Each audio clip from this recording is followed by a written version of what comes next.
Hello दोस्तों, welcome to zero IAS।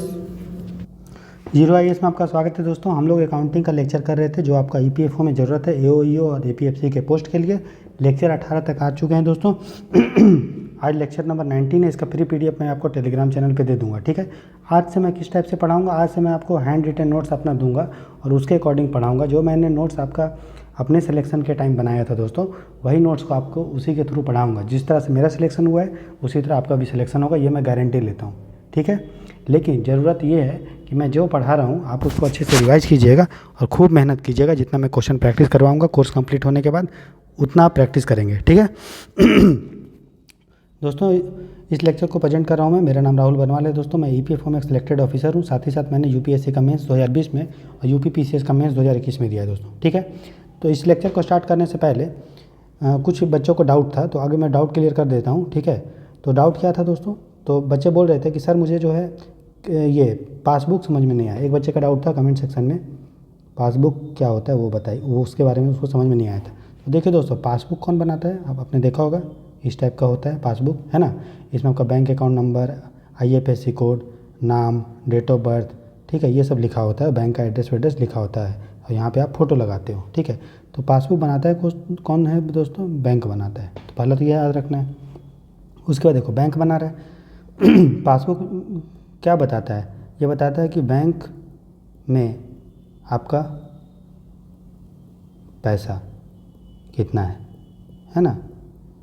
और क्या बताता है, कितना पैसा आपने जमा किया, कितना जमा किया और कितना निकाला, कितना निकाला, ये पता चलता है, ठीक है। और कुछ अगर ब्याज व्याज हुआ, इंटरेस्ट कुछ मिला, तो इंटरेस्ट अगर रिसीव हुआ, ठीक है, या इंटरेस्ट अगर आपने चुकाया, कहीं ब्याज आपको कटा, पेड, वो सब बताता है पासबुक, ठीक है। तो पासबुक कौन बनाता है, बैंक बनाता है।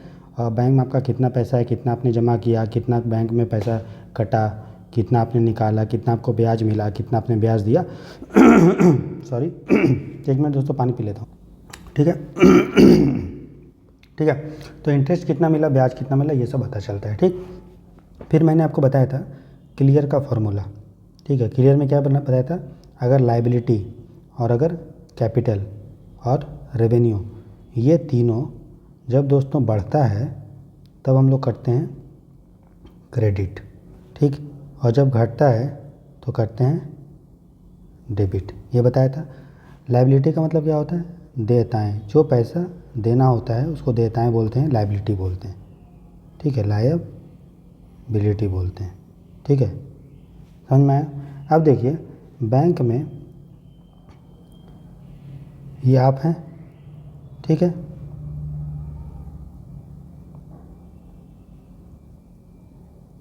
आप हैं, ठीक है। आपने 10,000 रुपया जमा किया, ठीक है। तो ये बताइए,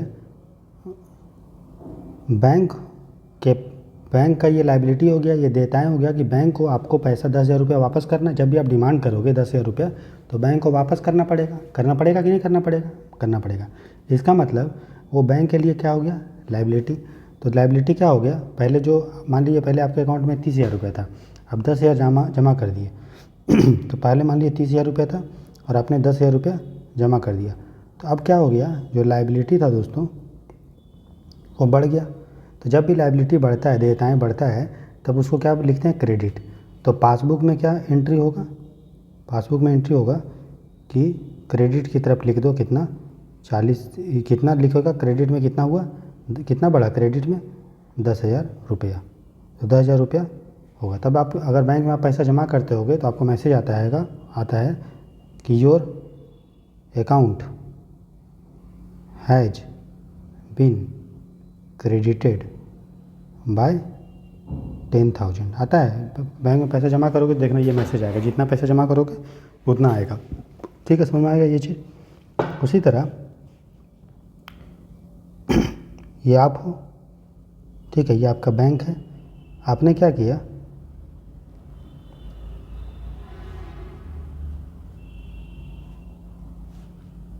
बैंक से पैसा निकाल लिया, मान लीजिए 10,000।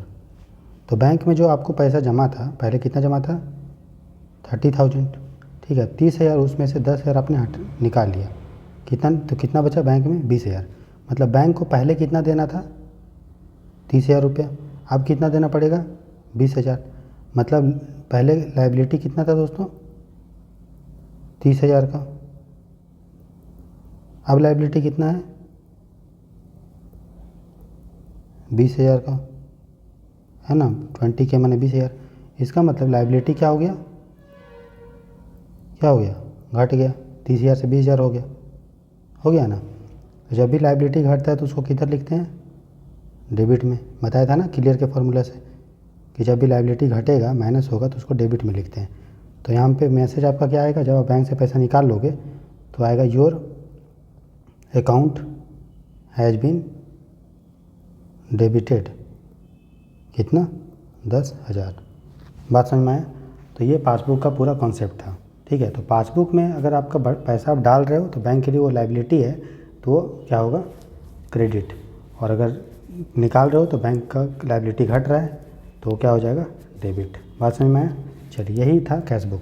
अब मुझे लगता है कि जो बच्चा का डाउट था, जो कमेंट किया था यूट्यूब पे कमेंट सेक्शन में, उसको क्लियर हो गया, रिजॉल्व हो गया हुआ, ठीक है। तो दोस्तों आज हम लोग क्या क्या पढ़ेंगे, तो दोस्तों आज हम लोग लेक्चर जो है अकाउंटिंग का शुरू करते हैं ना। तो आज हम लोग क्या क्या पढ़ेंगे, देखिए हम लोग सबसे पहले पढ़ेंगे डिप्रिसिएशन के बारे में कि डिप्रिसिएशन क्या होता है।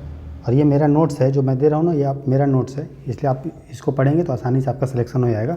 मैंने इसी नोट्स को पढ़ के जो है दोस्तों सक्सेस प्राप्त किया ईपीएफओ में। तो आप भी पढ़ेंगे और मैं समझा दूंगा तो आपका नॉलेज भी अच्छा हो जाएगा और आपको नोट्स भी बनाने की ज़रूरत नहीं पड़ेगा, आपका टाइम सेव होगा, है ना। तो डिप्रिसिएशन पढ़ेंगे, ठीक है, जिसको हिंदी में बोलते हैं मूल्य ह्रास। क्या बोलते हैं, मूल्य ह्रास, ठीक है। फिर हम लोग पढ़ेंगे एक चीज़ प्रोविज़न एंड रिजर्व, ठीक है, सब आपको समझ में आ जाएगा। प्रोविज़न एंड रिजर्व, इसको हिंदी में भी हम लोग प्रोविज़न एंड रिजर्व ही कह के बनाएंगे। देखिए दोस्तों अकाउंटिंग का जो भी क्वेश्चन होगा ना, आप उसको इंग्लिश वाला ही पढ़िएगा तो आपको समझने में भी आसानी होगा और क्वेश्चन भी अटेम्प्ट कर जाएंगे, क्योंकि ईपीएफओ में जो क्वेश्चन आता है उसका हिंदी बहुत डिफ़िकल्ट होता है, लेकिन इंग्लिश पढ़ेंगे तो तुरंत बन जाएगा। और सिंपल सा इंग्लिश आता है तो हिंदी मीडियम के बच्चे भी इसको पढ़ के आसानी से समझ सकते हैं। और मेरा नोट्स जो है हिंदी में और इंग्लिश में दोनों में है, तो आप उसको पढ़ेंगे तो हिंदी आपको एक्सप्लेन हो जाएगा। और मैं बहुत सिंपल इंग्लिश लिखता हूँ तो तुरंत समझ जाएंगे, ठीक है। तो प्रोविज़न एंड रिजर्व पढ़ेंगे। फिर दोस्तों हम लोग पढ़ेंगे टाइप्स ऑफ एरर, जो अशुद्धि होता है। जैसे हम लोग मैंने आपको पढ़ाया था ट्रायल बैलेंस, तो ट्रायल बैलेंस में हम लोग जो है अलग अलग अकाउंट का लेजर का मैच करते हैं कि सही है या नहीं है। तो अगर सही नहीं होता है तो मतलब गलतियाँ आती है, तो हम लोग पढ़ेंगे एरर, टाइप्स ऑफ एरर, ठीक है, एरर के टाइप्स पढ़ेंगे। तो ये 3 टॉपिक आज हम लोग करेंगे दोस्तों, ठीक है। लेक्चर थोड़ा लंबा होगा, 1 घंटा से 1 घंटा तक हो सकता है, लेकिन आपको मज़ा आएगा पढ़ने के बाद, ठीक है। और ये टॉपिक आपका क्लियर हो जाएगा और ये इस टॉपिक से क्वेश्चन दोस्तों आते भी हैं। एक बार कोर्स कंप्लीट हो जाएगा तो मैं आपको खूब सारा प्रैक्टिस करवाऊंगा, तो आपका पूरा जो तैयारी है ना ईपीएफओ का, ठीक है, सिविल सर्विस का जो हम लोग कर रहे हैं कोर्स, तो आपका पूरा तैयारी हो जाएगा, आपको कहीं भी इधर उधर जाने की ज़रूरत नहीं है, ठीक है। चलिए शुरू करते हैं दोस्तों डिप्रिसिएशन। तो देखिए, तो डिप्रिसिएशन का क्या मतलब होता है दोस्तों, हिंदी में इसको बोलते हैं मूल्य ह्रास। जब भी किसी भी फिक्स एसेट मतलब जैसे एग्जांपल देखिए, जैसे आपके पास मान लीजिए फिक्स एसेट मतलब क्या होता है, जो फिक्स है, जो अचल है, ठीक है। जो भी परिसंपत्ति आपके पास है, ठीक है, चाहे वो आपके पास गाड़ी है, ठीक है। अब चल अचल मतलब ये मत समझिएगा कि जो चल रहा है और अचल है। फिक्स एसेट मतलब ऐसा चीज़ जो आपने बहुत ज़्यादा अमाउंट में ख़रीदा, उसको फिक्स एसेट बोलते हैं, ठीक है। जो बिजनेस से रिलेटेड नहीं होता, जैसे टाटा का बिजनेस क्या है दोस्तों, गाड़ी बनाना, ठीक है। तो टाटा के लिए गाड़ी जो बनाना और गाड़ी बेचना, ये इसका फिक्स एसेट नहीं होगा, फिक्स एसेट नहीं है टाटा के लिए, ठीक है। लेकिन पतंजलि भी है, पतंजलि के पास भी गाड़ी होगा, रामदेव के पास, ठीक है। तो रामदेव के लिए पास जो गाड़ी होगा, अब रामदेव का भी काम तो बिजनेस वो गाड़ी बेचना नहीं है, इसका भी क्या बेचना है, पतंजलि का प्रोडक्ट, मैगी बोल रहा हूँ, आटा नूडल्स ये सब बेचता है। तो पतंजलि के पास अगर गाड़ी है तो पतंजलि का जो गाड़ी होगा दोस्तों वो फिक्स्ड एसेट होगा, ठीक है, समझ में आया। तो फिक्स एसेट का मतलब ऐसा चीज़ जो बहुत ज़्यादा अमाउंट में ख़रीदा गया है, ठीक है, जो करंट एसेट नहीं है, जो बिजनेस से रिलेटेड नहीं है, ठीक है। मैंने आपको बताया था फिक्स एसेट और करंट एसेट में क्या क्या डिफरेंस होता है, जिसको चालू और गैर चालू संपत्ति बोलते हैं, ठीक। तो फिक्स एसेट का जब भी मूल्य में गिरावट होता है, जैसे आपने गाड़ी खरीदा, गाड़ी आपने मान लीजिए खरीदा 10 लाख में, तो क्या 1 साल के बाद इस गाड़ी का मूल्य 10 लाख होगा? अगर मार्केट में बेचने जाओगे तो 10 लाख मिलेगा क्या? नहीं मिलेगा। तो इसका वैल्यू में गिरावट हो गया। तो जो वैल्यू में गिरावट हो गया वही वैल्यू को बोलते हैं कि इसका मूल्य जो है क्या हो गया? ह्रास हो गया, डिप्रिसिएट कर गया। तो डिप्रिसिएशन क्या है कि it is a fall in value of fix asset. Fix asset के वैल्यू में, मूल्य में जब फॉल होता है अचल संपत्ति में, तो उसी को हम लोग बोलते हैं मूल्य ह्रास। और क्यों होता है, उसका मूल्य क्यों घटता है? हो सकता है वो वियर एंड टीयर हो जाए, मतलब टूट फूट जाए। कोई गाड़ी आपने लिया, उसका एक चक्का ख़राब हो गया या उसका कलर उड़ गया, तो उसका भी मूल्य चेंज हो जाएगा, डिप्रिसिएट कर जाएगा। उसी तरह टाइम के अकॉर्डिंग भी हो सकता है। जैसे अभी आपने गाड़ी लिया 1 लाख का, 10 लाख का, क्या 5 साल के बाद गाड़ी का रेट 10 लाख होगा क्या? नहीं। तो टाइम बीत जाने के भी कारण जो है उसका वैल्यू गिर गया। या दूसरा और हो सकता है ऑब्सोलिसेंस बोलते हैं, मतलब आपने लिया मान लीजिए आईफोन लिया 13, आपने लिया मान लीजिए 1 लाख में, ठीक है। अब मार्केट में आईफोन 14 आ गया जो आईफोन 13 से अच्छा है, तो ऑटोमेटिकली है कि जो आपने 1 लाख का सामान खरीदा था आईफोन 13, उसका मूल्य क्या हो जाएगा? घट गया है। क्यों? क्योंकि अच्छा और सस्ता जो है मशीनरी और सामान उसके जगह आ गया है, ठीक है। तो उसको ऑब्सोलिसेंस बोलते हैं। समझ में आया? पहले देखिए, याद करो कि बोलेरो ये सब का दाम कितना ज़्यादा था, सफ़ा ये सब का, स्कॉर्पियो का, लेकिन अब दाम क्या हो गया? घट गया। क्योंकि बढ़िया गाड़ी आ गया। तो डिप्रिसिएशन हो सकता है या तो टूट फूट जाए, या तो टाइम बीत जाए, या तो उसके जगह कुछ अच्छा चीज़ आ जाए। इसी को डिप्रिसिएशन बोलते हैं, मूल्य ह्रास बोलते हैं, ठीक है। अब डिप्रिसिएशन का कुछ विशेषता है, ठीक है। तो पहला विशेषता क्या है? ये मूर्त जो एसेट होता है, जो मूर्त मतलब जिसको आप टच कर सकते हो, टेंजेबल मतलब जिसको टच कर सकते हो, तो उसी के मूल्य में गिरावट को ही हम लोग क्या बोलते हैं? डिप्रिसिएशन। अमूर्त चीज़ को नहीं। मूर्त मतलब जिसको टच कर सकते, जैसे आपके पास गाड़ी है, मूल्य में गिर गया, इसको बोलेंगे डिप्रिसिएशन हो गया गाड़ी का। आपके पास जो है बड़ा बिल्डिंग है, बिल्डिंग का मूल्य में गिर गया तो उसको डिप्रिसिएशन बोल देंगे। आपके पास ज़मीन है, ज़मीन का वैल्यू गिर गया तो उसको डिप्रिसिएशन बोल देंगे। आपके पास कोई बड़ा सा मशीन है, ठीक है, उसका मूल्य डिप्रिसिएट कर गया, उसको क्या बोल देंगे? डिप्रिसिएशन, ठीक है। तो हमको किसका, जो हमको टच कर सकते हैं वैसे एसेट को, वैसे परिसंपत्ति को देखते हैं दोस्तों, सिंपल। दूसरा इसका विशेषता है डिप्रिसिएशन का कि ये एक तरह का खर्चा होता है। खर्चा कैसे? आपने 10 लाख में ख़रीदा, ठीक है, लेकिन 1 साल के बाद इसका मूल्य कितना हो गया? 9 लाख। इसका मतलब क्या हो गया? आपका जो 1 लाख रुपया है आपने कहीं खर्च कर दिया, तभी ना कम हो गया मूल्य। आपके और पॉकेट में 100 रुपया है, आप 10 रुपया खर्च कर दोगे तभी तो आपका 90 रुपये बचेगा। तो अगर इसका 1 लाख मूल्य था और घट के 9 लाख हो गया, 10 लाख मूल्य था और घट के 9 लाख हो गया, इसका मतलब उसका वैल्यू क्या हो गया दोस्तों? घट गया। मतलब ये एक तरह का खर्चा है। लेकिन क्या ये आपने इसमें पैसा खर्चा हुआ आपका? नहीं, पैसा खर्चा नहीं हुआ, इसीलिए ये नॉन कैश एक्सपेंस है, मतलब गैर रोकड़ खर्चा है। इसको हम लोग खर्चा में दिखाएंगे ज़रूर, लेकिन ये कैसा खर्चा है दोस्तों? नॉन कैश, रोकड़ का खर्चा नहीं, आपको ये ध्यान रखना है।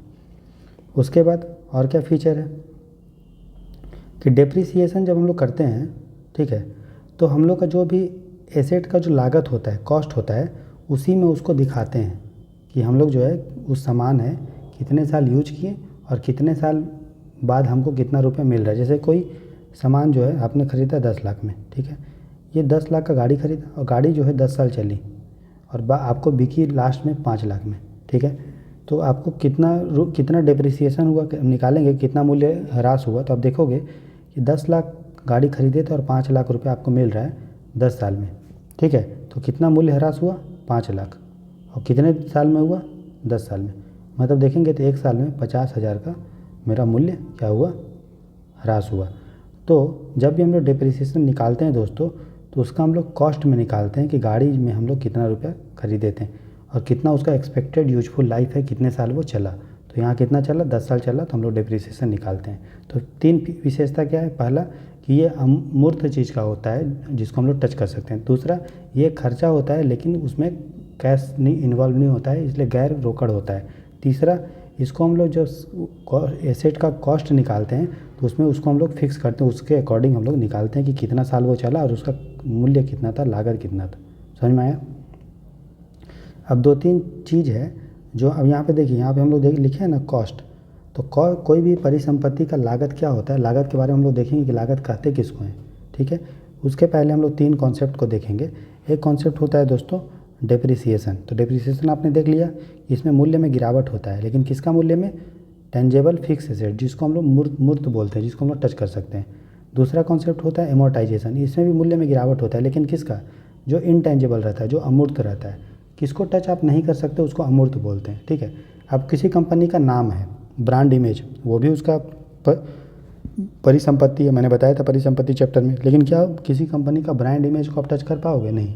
किसी कंपनी के पास कॉपीराइट है किसी चीज़ का, जैसे लक्ष्मीकांत का जो बुक है वो लक्ष्मीकांत का ही पब्लिश करेगा, वो मतलब उसका परिसंपत्ति एसेट है, लेकिन क्या उसको कॉपीराइट को टच कर पाओगे, नहीं कर पाओगे।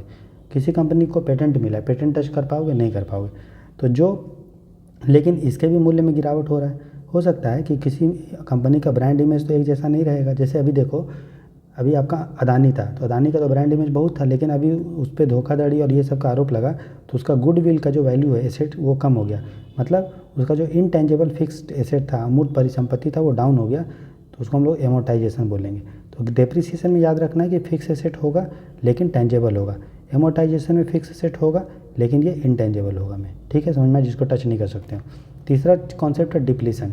डिप्लीशन में भी मूल्य में गिरावट होता है, लेकिन ये नेचुरल रिसोर्स में, प्राकृतिक संसाधन में। जैसे एक देश के पास ये है, कोयला है, ठीक है, लेकिन क्या कोयला उसके पास हमेशा रहेगा, नहीं।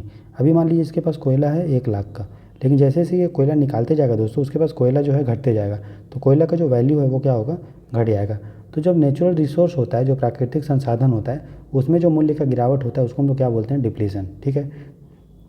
और ये जो प्राकृतिक संसाधन होता है जो घटते जा रहा है, उसको हम लोग वेस्टिंग एसेट्स भी बोलते हैं, ठीक है, वेस्टिंग एसेट्स, तो एक टर्म है वेस्टिंग एसेट्स। तो बोलेगा वेस्टिंग एसेट्स किस चीज़ से रिलेटेड है, तो डिप्लीशन से। इनटेंजेबल फिक्स एसेट में जो गिरावट होता है उसको क्या बोलते हैं, एमोर्टाइजेशन। और टेंजेबल फिक्स एसेट जिसको टच कर सकते हैं उसमें गिरावट होता है उसको क्या बोलते हैं, डेप्रिसिएशन। बात समझ में आया। अब हम देखेंगे कि जो डेप्रिसिएशन जो होता है उसका क्या क्या कारण है। कोई भी चीज़ का जो मूल्य होता है गिर रहा है, क्यों गिर रहा है, तो मैंने बता दिया, या तो वो टूट फूट जाए, या तो टाइम बीत जाए, तो या फिर वो क्या हो जाए, उसका उसके जगह कुछ और बढ़िया सा अच्छा और सस्ता सामान आ जाए, या एक्सीडेंट हो जाए। कोई भी चीज़ का एक्सीडेंट हो, मतलब कोई गाड़ी है स्कॉर्पियो आपने लिया, एक्सीडेंट हो गया, तो क्या सामने वाला आदमी अगर बेचोगे तो आप उतना ही रुपये देगा क्या, नहीं देगा, इसका मतलब वो डिप्रिसिएट कर गया। तो एक्सीडेंट भी एक कारण होता है डिप्रिसिएशन का, ठीक है। अब हम देखेंगे दोस्तों कि जो हम लोग डिप्रिसिएशन निकाल रहे हैं, हम लोग जो पढ़ रहे हैं डिप्रिसिएशन, मूल्यह्रास पढ़ रहे हैं, तो क्यों हम लोग को ज़रूरत है मूल्यह्रास पढ़ने का, ठीक है। नहीं पढ़ेंगे तो क्या होगा, ठीक है। तो पढ़ने का क्या फ़ायदा है मूल्यह्रास, इसको देखते हैं। तो पहला ये है कि अगर आपको पता है कि यार हमारे पास मशीन है, ठीक है, ठीक है, मान लीजिए आपने बनाया मोबाइल, ठीक है, मोबाइल बनाने में आपको जो मजदूरी देना पड़ा वो आपको जो है 1,000 रुपये मजदूरी लगा, ठीक है, बिजली लगा और भी दुनियादारी खर्चा हुआ, बिजली ये सब, मान लीजिए वो लग गया 200 रुपये। अब मशीन, जब आप मोबाइल बनाए दोस्तों, तो मोबाइल आप किस चीज़ से बनाए होगे बताओ, तो मोबाइल आप बनाए होगे मशीन से। तो मशीन बताओ, मशीन जब चला तो मशीन में भी तो घिसा उसा है ना, मशीन यूज होगा तो वो घिसेगा। तो मान लीजिए मैंने निकाल दिया कि यार कि मेरा मजदूरी इतना लगा, बिजली मेरा 200 रुपये खर्च हुआ, 1200 रुपये मोबाइल, 1200 रुपये लगा, प्लस और भी मुझे बनाने उनाने में मान लीजिए मेरा मोबाइल लगा 5,000 रुपये, और हमने बेचा मान लो 7,000 रुपये में मोबाइल, ठीक है। तो हम देखेंगे यार प्रॉफिट हुआ 2,000, और हमने मशीन वाला काउंट किया ही नहीं। क्या ये जो मशीन है क्या इसका डैमेज नहीं हुआ, चला, अगर डैमेज नहीं होता तो इसको हम लोग अनंत काल तक यूज करते रहते, लेकिन ऐसा होता है क्या, नहीं, मशीन भी कुछ समय बाद काम करना बंद कर देगा, ठीक है। तो मशीन मान लिया हमने ख़रीदा था 1,00,000 में, ठीक है, लेकिन अब इससे हम लोग मोबाइल बना दिए, 1,00,000 मोबाइल बना दिए, इसका मतलब क्या हुआ, और ये मशीन चला 10 साल, तो 10 साल के बाद 1,00,000 रुपये कोई वैल्यू रहेगा क्या, नहीं, ख़त्म हो जाएगा। तो जो भी मशीन यूज हुआ, जो भी कंज्यूम हुआ, ख़राब उराब हुआ, घिसा पिटा, अगर हम उसको नहीं काउंट करेंगे कि भैया मेरा 1,00,000 का मोबाइल था, 1,00,000 का मशीन था, और मेरा 10 साल चला, 10 साल चला अगर मशीन, इसका मतलब हर साल कितना नुकसान मेरा हुआ, मशीन में कितना घिसा, 1,00,000 का मशीन था, 10 साल चला, तो हर साल 10,000 का हमारा मशीन घिसा। तो 10,000 मशीन घिसा, और एक साल में हम लोगों ने कितना मोबाइल बनाया, मान लीजिए 1,00,000 का। तो एक मोबाइल को बनाने में कितना नुकसान हुआ, हम निकाल लेंगे कि 10,000 में हमारा 1,00,000 जो है मोबाइल बना। इसका मतलब 10 मोबाइल को बनाने में हमें 1 रुपये का नुकसान हुआ, तो हम लोग खर्चे में उसको जोड़ देंगे। अगर हमने 1 मोबाइल बनाया तो हम उसमें जोड़ देंगे। तो अगर आप डिप्रिसिएशन निकाल रहे हो दोस्तों, तो आपको समझ में आ रहा है मैं क्या बोलना चाह रहा हूँ। तो अगर डिप्रिसिएशन निकाल रहे हो तो हमें ये भी पता चलेगा कि मशीन का कितना जो है नुकसान हुआ, कितना उसका घिसा पीटा, तो हम उसको खर्चा जो है आसानी खर्चे में जोड़ देंगे, तो हमको जो है एग्जैक्ट क्या मेरा प्रॉफिट होगा, क्या मेरा लॉस होगा, वो पता चल जाएगा। समझ में आया? सिंपल सा चीज़ है। अगर आप नहीं काउंट कर रहे हो तो आपको मशीन तो चेंज करना ही पड़ेगा ना, तो आपको एग्जैक्ट अच्छा प्रॉफिट तो आपको नहीं दिखा, लाभ और हानि अच्छा आसानी से नहीं जान पाए, सही तरीक़ा से नहीं जान पाए। दूसरा है, किसी भी कंपनी का फाइनेंशियल पोजीशन अगर जानना है, वित्तीय स्थिति मतलब होता है बैलेंस शीट। जब हम लोग बैलेंस शीट बनाते हैं, बैलेंस शीट को हिंदी में बोलते हैं तुलन पत्र। तुलन पत्र क्या होता है? जिसमें हम लोग एसेट मतलब परिसंपत्ति और लायबिलिटी जब हम लोग दिखाते हैं दोस्तों, एसेट और लायबिलिटी किसी भी कंपनी का दिखाते हैं, तो जो हम लोग खाता बनाते हैं, जो बुक बनाते हैं, उसको हम लोग बोलते हैं बैलेंस शीट। ठीक है, तो बैलेंस शीट में हमें पता चलता है मेरे पास एसेट क्या है, मेरे पास लायबिलिटी क्या है। अब एसेट देखिए, अगर किसी भी चीज़ का मूल्य ह्रास हो रहा है तो मेरा जो एसेट है उसका वैल्यू भी घट रहा है। एसेट मतलब क्या? करंट एसेट और फिक्स एसेट। तो फिक्स एसेट जो है, मैंने गाड़ी लिया तो उसका एसेट भी क्या हो रहा है? घट रहा है। तो हम लोग अगर डेप्रिसिएशन कैलकुलेट करते हैं तो हम लोग ये पता चलता है भाई एसेट मेरा घट रहा है, तो हमको सही पोजीशन पता चल जाता है। फाइनेंशियल पोजीशन मतलब बैलेंस शीट हम लोग सही तरीक़ा से बना सकते हैं कि मेरा एसेट का क्या अंतर हो रहा है, क्या नहीं हो रहा है। बात समझ में आए? तो सही तरह से प्रॉफिट लॉस जान सकते हैं, सही तरह से फाइनेंशियल पोजीशन वित्तीय स्थिति जान सकते हैं बैलेंस शीट की मदद से। और हम लोग कॉस्ट ऑफ प्रोडक्शन भी निकाल सकते हैं दोस्तों, कि उत्पादन का लागत कितना हुआ।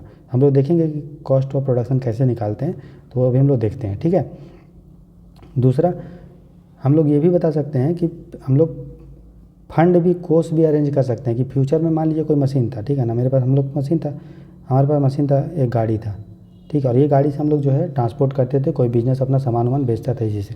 अब ये जो गाड़ी है वो कुछ साल बाद तो ख़त्म हो जाएगी, नहीं रहेगा, तो फ्यूचर में हमको नया गाड़ी खरीदना पड़ेगा। तो अगर हम ये मालूम कर लें कि हम ये जो मशीन है वो 10 साल ये मेरा गाड़ी चलेगा, ठीक है, और हर साल 10,000 का ये सामान घिस जाएगा इसमें गाड़ी में, तो अगर हम हर साल 10,000 रुपया अलग करके रख लें दोस्तों, तो जब 10 साल कंप्लीट होगा, ये मशीन गाड़ी ख़त्म हो जाएगा, तो जो हम इकट्ठा कर रहे हैं हर साल 10,000 रुपया डिप्रिसिएशन का इकट्ठा कर रहे हैं, तो उससे फ्यूचर में हम जो एसेट खरीदेंगे, जो नया गाड़ी खरीदेंगे, वो इसी से खरीद लेंगे। तो डिप्रिसिएशन हमें मदद करता है कि फ्यूचर में जो परिसंपत्ति, जो एसेट को बदलने के लिए जो फंड चाहिए वो अरेंजमेंट होने का। तो समझ में आया? इससे हम लोग सही तरह से लाभ हानि पता कर सकते हैं, फाइनेंशियल पोजीशन पता कर सकते हैं, लागत पता कर सकते हैं, और फंड भी अरेंज कर सकते हैं कि फ्यूचर में हमको कोई अगर परिसंपत्ति चेंज करना है जो डिप्रिसिएट कर गया, जिसका मूल्य ह्रास हो गया, वो भी जान सकते हैं। समझ में आ गया? सिंपल सा चीज़ है। चलिए अब देखते हैं दोस्तों कि जो डिप्रिसिएशन होता है उसको कौन कौन सा कारक जो है प्रभावित करता है, किसी भी चीज़ का कितना डिप्रिसिएट करेगा वो कैसे पता चलेगा, है ना। तो पहला है कॉस्ट ऑफ एसेट, परिसंपत्ति का लागत। ठीक है, तो देखिए कोई चीज़ अगर जितना महंगा होता है दोस्तों, उसके मूल्य में उतना ही गिरावट होता है।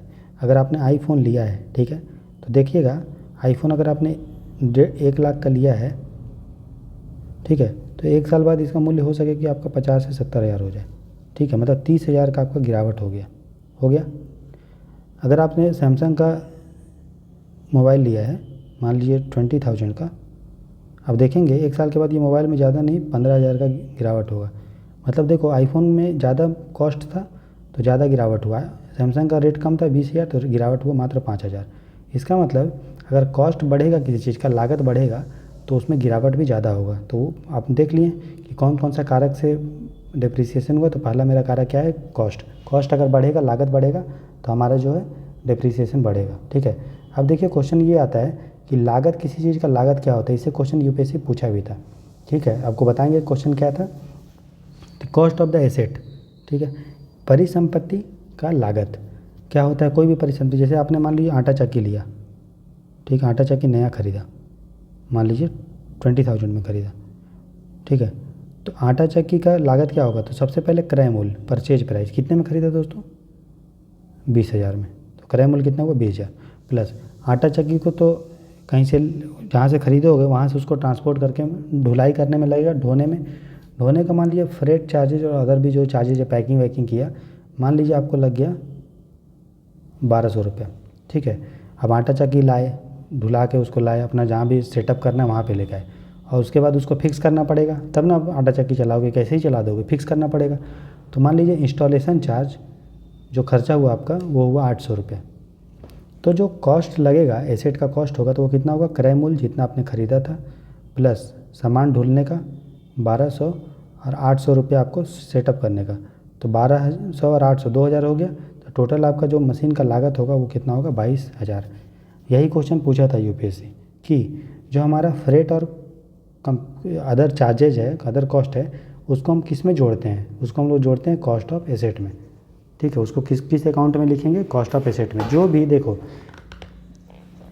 एक बार आपने मशीन ख़रीदा तो उसको चालू होने तक, आटा पीसने तक जो भी खर्चा होगा वो आपका मशीन में खर्च होगा, मशीन के लागत में उसको जोड़ेंगे। एक बार मशीन चल गया, उसका बाद आटा पीस रहे हो, फिर जो आपको खर्चा होगा वो मशीन का खर्चा नहीं है, वो तो आपका बिजनेस का खर्चा है। वो बिजनेस में आप कितना खर्चा कर रहे हो और कितना आपको प्रॉफिट हो रहा है वो बिजनेस में जुड़ेगा। लेकिन मशीन में, परिसंपत्ति में, एसेट में का क्रय मूल्य क्या होगा, लागत क्या होगा? वो होगा कि मशीन को शुरू होने तक, चलाने तक, पहली बार चलाने तक जो भी खर्चा हो रहा है, चाहे वो आपने खरीदा हो या माल ढुलाई या आप उसको सेटअप करने में लगाने का खर्च हुआ, सबको जोड़ देंगे हम लोग कॉस्ट ऑफ प्राइस में। ठीक है, यही क्वेश्चन यूपीएससी पूछा था कि जो हम माल ढुलाई वाला करते हैं उसमें किस में जोड़ते हैं दोस्तों? वो कॉस्ट ऑफ मशीन में जोड़ते हैं। मशीनरी अकाउंट बनता है, एसेट अकाउंट। एसेट क्या है? मशीन। वही बोला था, मशीन को जो हम सेटअप करते हैं, इंस्टॉल करते हैं, उसको खर्चा किस में जोड़ते हैं दोस्तों? एसेट के खर्चा में जोड़ते हैं, ना कि बिजनेस के खर्चा में। बिजनेस का खर्चा क्या होता है? जो चीज़ वो डे टू डे कर रहा है, क्या वो मशीन को डे टू डे बेच रहा है क्या? नहीं। ये इससे आटा चला है, आटा बेचेगा, तो आटा को पीसने में, गेहूँ को पीसने में जो खर्चा हो रहा है उसको हम लोग जोड़ेंगे किस में? एक्सपेंस अकाउंट में, खर्चे वाले अकाउंट में, मशीन वाले में नहीं। बात समझ में आया? चलिए, अब ये जो कॉस्ट ऑफ एसेट है, लागत, उसमें क्या क्या हम लोग शामिल नहीं करते हैं। तो इसमें अगर हमने कुछ टैक्स दिया था, जीएसटी दिया था मशीन खरीदने में, तो जीएसटी काउंट नहीं होता है कॉस्ट में। पहली बात। दूसरी बात, अगर मान लीजिए आपने उधार में मशीन लिया, आपको 22,000 रुपये में पड़ा, लेकिन आपको पैसा आपके पास नहीं है, आपको दुकानदार को बोल रहे हैं कि सर मेरे पास पैसा नहीं है, ऐसा कीजिए, हम आपको जो है आप हमको इसको उधार में दे दीजिए। तो दुकानदार वाला बोलेगा देखो उधार तो देंगे, लेकिन 22,000 का मशीन है ना, तो हम आपको 23,000 में देंगे। ठीक है, तो जो भी आपका 1,000 रुपये क्या लगा? ब्याज लगा।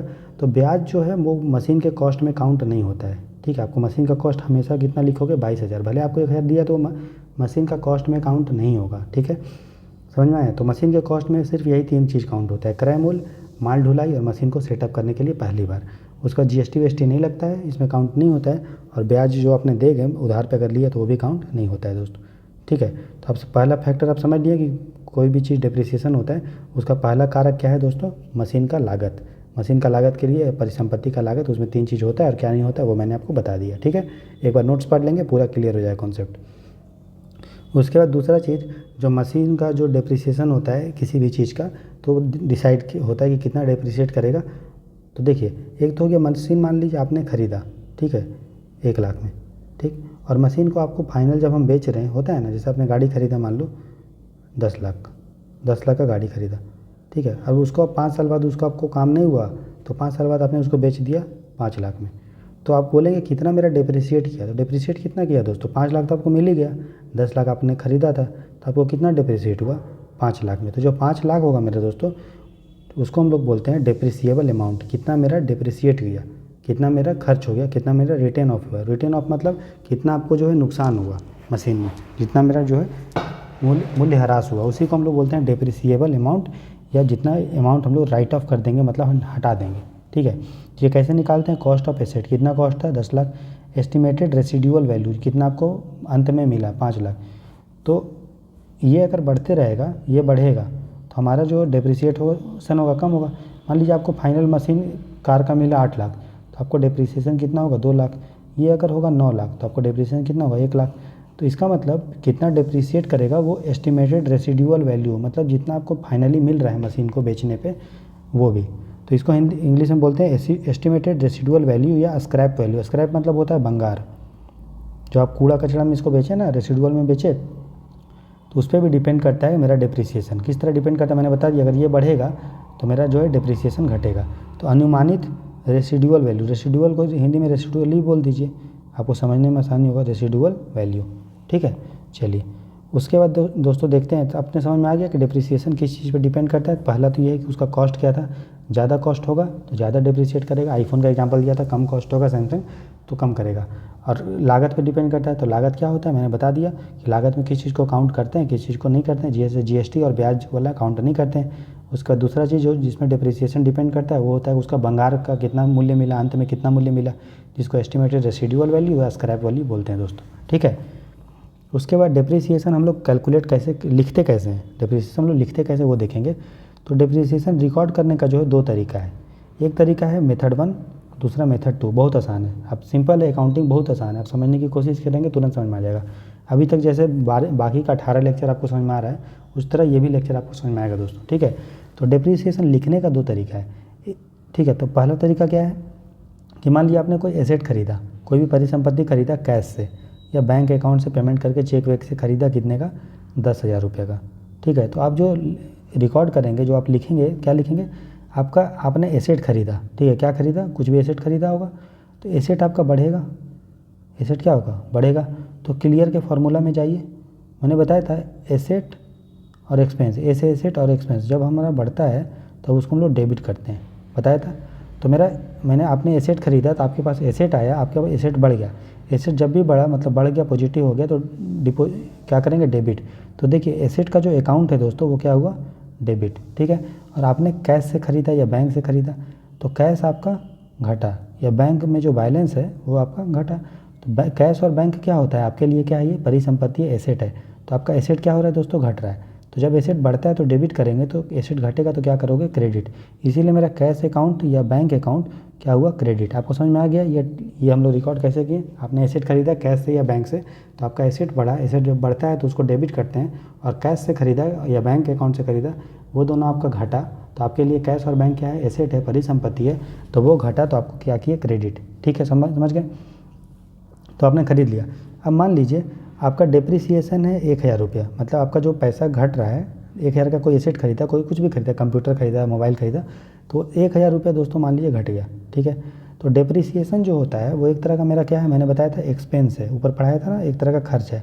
और कैसा खर्च है, नॉन कैश, मतलब नॉन कैश, गैर कैश, गैर रोकड़, बताया था ऊपर में। देखो आप ऊपर में देखो डिप्रिसिएशन में कि डिप्रिसिएशन जो होता है एक तरह का खर्चा होता है। कैसा खर्चा होता है, नॉन कैश, गैर रोकड़। ठीक है, तो खर्चा है, तो डिप्रिसिएशन एक तरह का खर्चा है। तो फिर क्लियर के फॉर्मूला से देखिए, CLEAR। जब भी मेरा एक्सपेंस माने खर्चा और एसेट बढ़ता है तो हम लोग क्या करते हैं, डेबिट। तो डिप्रिसिएशन एक तरह का क्या है, खर्चा। तो खर्चा वाला अकाउंट क्या हुआ, डेबिट। कितना डेबिट करिए, 1,000 रुपये। ठीक है, और मेरा जो एसेट था दोस्तों, अब एसेट पहले मेरा 10,000 का था, अब एसेट कितने का हो गया, 9,000 का। तो मेरा एसेट क्या हो गया दोस्तों, घट गया। तो जब भी एसेट मेरा घटता है तो क्या लिखते हैं, क्रेडिट। तो एसेट अकाउंट क्या हुआ, क्रेडिट। तो पहला मेथड ये है, पहला मेथड कि हम लोग जो डिप्रिसिएशन निकाल रहे हैं, ठीक है, उसमें से एसेट का वैल्यू हम लोग घटाते जा रहे हैं। ठीक है, तो एसेट का वैल्यू क्या हो रहा है, घट रहा है। तो पहला आदमी जो एंट्री करेगा ये मान के चलता है कि जो हमारा डिप्रिसिएशन है उससे मेरा एसेट का वैल्यू घटता है। क्या होता है, एसेट का वैल्यू दोस्तों घटता है। ठीक है, तो मेथड 1 जो वाला मेथड है उसमें डिप्रिसिएशन जो होता है वो चार्ज होता है एसेट अकाउंट में, मतलब एसेट का वैल्यू क्या हो रहा है, डिप्रिसिएशन के कारण घट रहा है। इसका मतलब ये हुआ depreciation is charge to asset account. इसका मतलब डिप्रिसिएशन के कारण एसेट मेरा घट रहा है। इसका इस लाइन का मतलब यही हुआ कि डिप्रिसिएशन में जो अगर चार्ज होता है एसेट में, तो डिप्रिसिएशन कारण मेरा एसेट परिसंपत्ति का मूल्य घट रहा है, जिससे आपने देखा 10,000 से अकाउंट घट के कितना हो गया दोस्तों, 9,000। ठीक है, तो जब भी डिप्रिसिएशन को हम लोग होता है दोस्तों, तो उसको हम लोग प्रॉफिट एंड लॉस अकाउंट में ट्रांसफ़र करते हैं। ठीक है, याद रखिएगा ये चीज़, मेथड 1 में, पहले मेथड में, ठीक है, उसको हम लोग प्रॉफिट एंड लॉस अकाउंट में ट्रांसफ़र करते हैं। ठीक है, तो प्रॉफिट एंड लॉस अकाउंट में हम लोग क्या दिखाते हैं, P&L मतलब profit and loss, profit and loss. Profit मतलब लाभ और लॉस मतलब हानि। ठीक है, तो ये बताइए डिप्रिसिएशन जब हो रहा है, ठीक है, तो ये आपका एक तरह का क्या है दोस्तों, हानि है। ठीक है, एक तरह क्या है, हानि है, खर्चा है। तो इसमें क्या हो रहा है, जो एक्सपेंस है, एक्सपेंस क्या हो रहा है, बढ़ रहा है, खर्चा क्या हो रहा है, बढ़ रहा है। डिप्रिसिएशन क्या है, एक तरह का खर्चा है, और खर्चा क्या है, मतलब हानि है, तो आपका एक्सपेंस बढ़ रहा है। इसीलिए यहाँ पे देखें प्रॉफिट एंड एसेट अकाउंट, ठीक है, में आपका क्या हो रहा है, खर्चा बढ़ रहा है। खर्चा बढ़ रहा है मतलब हानि बढ़ रहा है, हानि बढ़ रहा है तो आप क्या करिए, डेबिट। तो प्रॉफिट एंड लॉस अकाउंट क्या हुआ, डेबिट हुआ, क्योंकि आपका खर्चा बढ़ रहा है। और डेप्रिसिएशन अकाउंट क्या हुआ, आपका घट रहा है, आप ट्रांसफ़र कर दे रहे हो ना, इधर से पैसा इधर में डाल रहे हो। क्या लिखा हुआ है कि जब डेप्रिसिएशन का नहीं को हम लोग प्रॉफिट एंड लॉस अकाउंट में ट्रांसफ़र कर देते हैं। हमने डेप्रिसिएशन निकाल लिया, कितना डेप्रिसिएशन मेरा आया 1000। अब 1000 निकालने के बाद हम लोग उसको कहीं दूसरे अकाउंट में लिख दे रहे हैं, तो मतलब जो मैंने पहले डेप्रिसिएशन अकाउंट में 1000 लिखा था दोस्तों, अब ये पैसा जो है ट्रांसफ़र हो रहा है। तो डेप्रिसिएशन मेरा क्या होता है, एक्सपेंस। एक्सपेंस जब घटता है, घट क्यों रहा है, क्योंकि ये वाला जो 1000 पैसा रुपया है उसको हम प्रॉफिट एंड लॉस में ट्रांसफ़र कर रहे हैं। तो 1000 रुपये ट्रांसफ़र कर रहे हैं, तो मेरा जो है एक्सपेंस है, मेरा जो लॉस है वो घट रहा है। और जब भी क्लियर के फार्मूला से जब भी एक्सपेंस बढ़ता है तो हम लोग डेबिट और घटता है तो क्रेडिट। इसीलिए डेप्रिसिएशन अकाउंट चूँकि पैसा ट्रांसफ़र हो जा रहा है, इसीलिए हम लोग क्रेडिट करें 1000, और ट्रांसफ़र किस में हो रहा है, प्रॉफिट एंड लॉस अकाउंट में। प्रॉफिट एंड लॉस अकाउंट में ट्रांसफ़र हो रहा है, क्या हो रहा है ट्रांसफ़र, 1000 रुपया।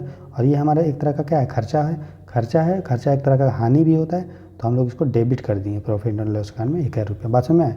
तो क्वेश्चन अगर आएगा कि डेप्रिसिएशन को प्रॉफिट एंड लॉस अकाउंट में किस साइड लिखते हैं, तो हम लोग उसको लिखते हैं डेबिट में। बात समझ में आया, सिंपल सा चीज़ है, ऐसा ही क्वेश्चन आता है दोस्तों। ठीक है, आपको समझ में आ रहा है, सिंपल सा चीज़ है। चलिए, मैं अपनी तरफ से पूरा आपको समझाने का कोशिश कर रहा हूँ दोस्तों, आपको समझ में आ जाएगा। अगर नहीं समझ में आता है तो फिर लेक्चर को दोबारा देखेंगे तो समझ में आ जाएगा, और पहले के लेक्चर अगर अटेम्प्ट करोगे तो और अच्छे से समझ में आ जाएगा। इसलिए पूरा अभी तक 17 लेक्चर हो चुका है, सॉरी 18 लेक्चर हो चुका है, आज 19 लेक्चर। जरूर देखिए पहले के, तो आपको बहुत क्लियर हो जाएगा। ठीक है, दूसरा मेथड है दोस्तों निकालने का। तो पहला मेथड में क्या हुआ, जो भी डेप्रिसिएशन है उसको हम लोग एसेट से घटा दिए।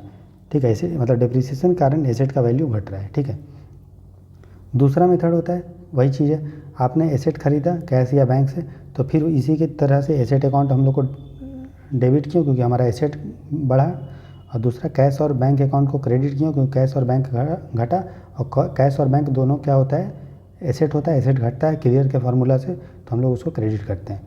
ठीक है, और अगर डेप्रिसिएशन 1000 रुपया है तो फिर एंट्री दोस्तों उसी टाइप होता है, डेप्रिसिएशन अकाउंट हम लोग डेबिट करते हैं, क्योंकि डेप्रिसिएशन मेरा एक तरह का क्या है, खर्चा है, और खर्चा जब बढ़ता है तो उसको हम लोग डेबिट करते हैं। ठीक है, अब क्या होता है, डेप्रिसिएशन जब हम लोग दूसरे मेथड से करते हैं दोस्तों, तो इसमें हम लोग अलग से एक अकाउंट बनाते हैं जिसका नाम होता है provision for depreciation account. Provision for depreciation account. तो जो प्रोविज़न फॉर डेप्रिसिएशन अकाउंट होता है दोस्तों, ये एक तरह का लायबिलिटी होता है।